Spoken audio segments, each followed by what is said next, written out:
মা, ডিম তো অনেক এনে রাখছো, আমাকে 10টার মতো ডিম দিও। আচ্ছা, নিয়ে যাইস।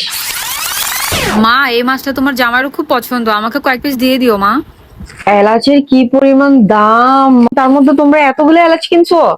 যা, আমাকে এখান থেকে অর্ধেক দিয়ে দিও তো মা। আচ্ছা ঠিক আছে, নিবি আর কি। আমার শাশুড়িটা কি তার মেয়েটাকে একটু বুঝাতে পারে না? তো সবসময় এসে শুধু এটা সেটা নিয়ে যায়। আর ভাবে এটাও তো ওনার ছেলের সংসার। মা, আমি রেডি হয়ে গেছি, তো তোমাকে বললাম যে আমি যেগুলো যেগুলো তোমার কাছ থেকে চাইছি ওগুলো তুমি রেডি করে দাও। এখনো পর্যন্ত রেডি করে দাও নাই কেন মা, বলো তো? তুই যেগুলো যেগুলো নিতে চেয়েছিস আমি কিন্তু তোকে সেগুলো দিব না। তোর ভাইয়ের এখন সংসার হয়েছে রে, এখানে তো আমার অধিকার আছে। এটা আমার ভাইয়ের ঘর, তোমার ঘর মানে তো আমার ঘর। ভাইয়ের সংসার হয়েছে তো কি হয়েছে মা? পরের মেয়ে কিন্তু এখন এই ঘরের ঘরও নেই। আর তুই যে যখনই আসিস এটা সেটা নিচ্ছিস আমি কিন্তু দেখতে পাই, কিন্তু তোর ভাবি তো জানে না। তুই কি কখনো ভেবে দেখেছিস তোর ভাবি অথবা তোর ভাই জানতে পারলে তাদের কাছে কেমন লাগবে? আর তোর যেরকম সংসার হয়েছে তোর ভাই ভাবিরও তো সংসার হয়েছে।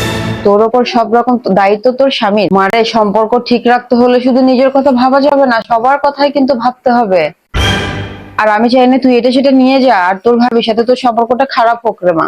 আমি চাই তোদের ভাই ভাবির মধ্যে সারাটা জীবন সম্পর্কটা ভালো থাকুক। তুই আমার কথা মনে কষ্ট নিস না মা, একটু বুঝার চেষ্টা কর। আমি তো আসলে মা কখনো এমনটা ভেবেই দেখিনি, ভাবিও কি না কি ভাবতে পারে।